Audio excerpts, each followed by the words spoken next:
on it. Sure. Yeah, that's great.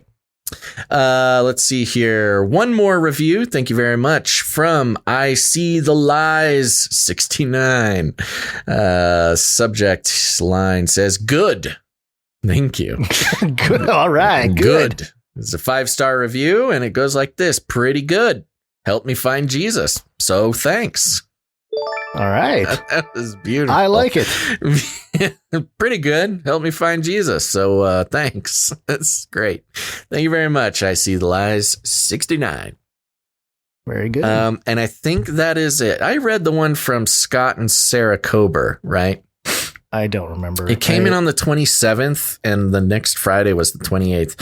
I don't really remember. I'm going to just read it again just because I couldn't remember if I read it. This is 5 stars from Scott and Sarah K. Best podcast on the internet.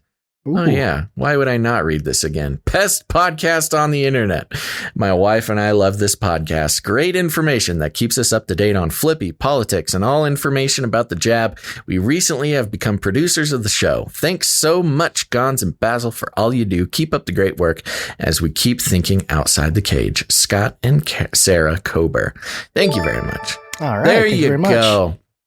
So thank you for all those ratings and reviews, folks. And I hope we get some more for next week. You guys have been doing a great job keeping that nice steady stream going. And please, if you have not done it yet, please go leave a rating and a review on Apple Podcasts. I know people hate being asked to leave ratings and reviews. And I know every podcast asks for it, but just do it for us. Like if you don't do it for anybody else, just do it for us. It really does help out. I know it seems trivial, but it's really not. So, and I will be reading them all on the show next Friday. And so, there you go. And who knows, if you make it fancy enough, like the Purgatory one, maybe I'll even throw a little spice on it. So there you go. All right, Gons, just a couple of little updates on the charts.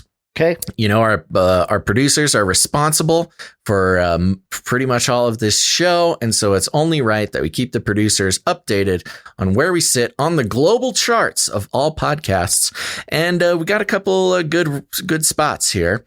In the United States of America, which is the most competitive and hardest chart to get on, we are top 100, baby, in news commentary. Right. That's right. We're ranked at 80. On Apple Podcasts in the United States is good. You know, just getting in the top 100 of the U.S. is very difficult. So we're just happy to be there. Thank you very much. Next, I'll just run down the list here. Number 75 in Canada, news commentary. That's good. Right. Number 60 in Australia, news commentary. Even better. That's right. Down under. Thank you, Daniel. Netherlands, 89, news commentary. That's good. Cool. Let's see. South Africa, 78. Thank you very much. Now, Finland, we rose 1 spot since our last episode in Finland, which put us at number 99. All right. Just made it. Just got there. Under 100. Thank you very much, Finland, for listening. Next up, we have Romania. Thank you, Romania. Number 80 in Romania. 80? Yep. Cool. And then... again, always surprising, but very happy about it. Nigeria, number 67 in Nigeria. Thank you very much, Nigeria, for listening. Next up is Jamaica. We're sitting at 50, dead middle of top 100. Thank you very much, Jamaica. Come on. Okay. Uganda coming in, not to be forgotten. Uganda, be kidding me, number 34. Ooh, that's pretty good. Oh, almost 33. So close. Yeah. And then our favorite Caribbean island, Anguilla, coming in at number 18. Oh, we dropped like a bunch. We did drop, but I mean, it was horrible. ridiculous that we were at one time number 1 in Anguilla. So I have, once you taste a little victory. I know. Well, once you hit the top, there's nowhere to go but down, Gons. So yeah, it's all about staying on top. Everybody wants the crown. Okay, that's it for reviews and charts. Okay. Yeah, also leaving ratings and reviews also does help us climb the charts as well. It's they're complicated algorithms that take in a lot of information, but ratings and reviews help. So thank you to our ratings and reviewers for helping climb those charts. All right. We should probably get back to the show unless we have anything else. We're running short on time here. It's a late show. We need to keep going. Yes, it's wake up time. Hey, yo, wake up. Okay, time to wake up, folks. And Gonz, you want to take this first one? Polly. It's Latin for many. Tick. Now suck your blood. Now suck. Politics. Got hairy legs. Got hairy legs. New York Times. Biden expands Trump-era ban on investment in Chinese firms linked to military. Hey, wait, that's racist. What's going on? What's going on? Why is he Biden racist? Yeah. Come on, man. Who would have guessed? The new order includes firms engaged in making and deploying the surveillance technology used against Muslim minorities and dissidents around the globe. George P. Bush, son of Jeb, is running for Texas Attorney General. I don't know why that's in there. President Biden, is that like a subheading? Anyway. They just had to get Jeb in there. This is just a little mention. I know. New York Times, they didn't know where to fit him, so they're like, here. Yeah, that is weird. It's connected to nothing. Yeah, maybe it is connected to something. I don't know. We'll see. Okay. President Biden issued a new executive order on Thursday barring Americans from investing in Chinese firms linked to the country's military or engaged in selling surveillance technology, both inside and outside of China, used to repress dissent or religious minorities. The new order, which initially lists 59 Chinese firms, substantially expands an order issued in November by President Donald J. Trump. By rewriting that earlier order to include firms engaged in making and deploying the surveillance technology used against Muslim minorities like the Uyghurs and dissidents in Hong Kong and in the Chinese diaspora around the globe, it intensifies a commercial and ideological battle between Beijing and Washington, one that Mr. Biden has termed the struggle between, quote, autocracy and democracy. The move comes at a moment when China is both ramping up its ability to spy on its nearly 1.4 billion people using a mix of facial recognition cameras and software, phone scanners, and a range of other tools, and exporting that technology to nations around the world. It is often sold abroad as part of a package of communications equipment provided by companies like Huawei or as part of China's Belt and Road Initiative, which aims to expand the country's trade ties. Mr. Biden's aides said the move was justified by a new American commitment not to facilitate Chinese repression and human rights abuses. Yeah, which apparently is racist when Trump tries to go against Chinese repression, but when Biden does it, it's okay. And it's just par of the course.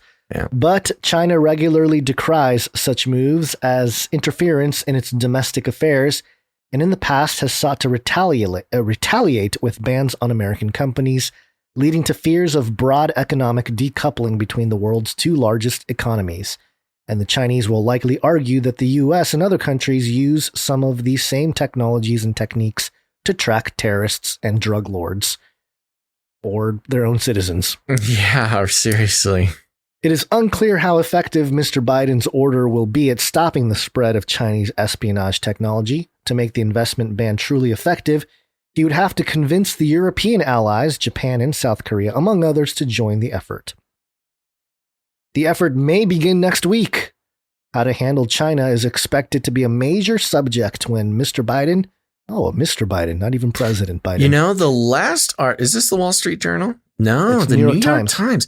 So the Wall Street Journal has been calling him Mr. Biden and not President Biden. Yeah. And now the New York Times calling him Mr. Biden and not President Biden. It's one of two things. Either Kamala is ready to go, or Trump is coming back, baby. It's one of those two. It's the only two options. Either way, Hairy Legs is out of here. Yeah. So, I mean, just for a little bit of context, and don't want to belabor this, but it was seen as a protest against Trump, and very specifically, I would say explicitly, they said that we call him Mr. Trump because we don't want to call him President Trump. And that seems to have bled over into Mr. Biden. I wonder if they're just starting to catch on to all his shenanigans and the fact that he's not pulling the, far left party line, that they're starting to realize, oh, well, we need to get back at him now too. Yeah, the progressives are getting mad. Yeah. The only way they know how to lash out is to do what they did to Trump. They're well exercised in that, so they're just applying it to Biden here. Yeah. Okay. How to handle China is expected to be a major subject when Mr. Biden goes to the Group of Seven summit in Britain next week, followed by a meeting of NATO allies. It will be his first foreign trip as president, but in the preparations for the meeting, he is already running into resistance from nations that, like Germany and South Korea, rely on China as one of their biggest export markets for luxury cars, software, and electronics.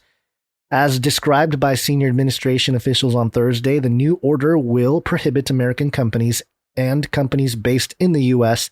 from investing in the stock of publicly listed Chinese companies on the list or in debt issued by those firms.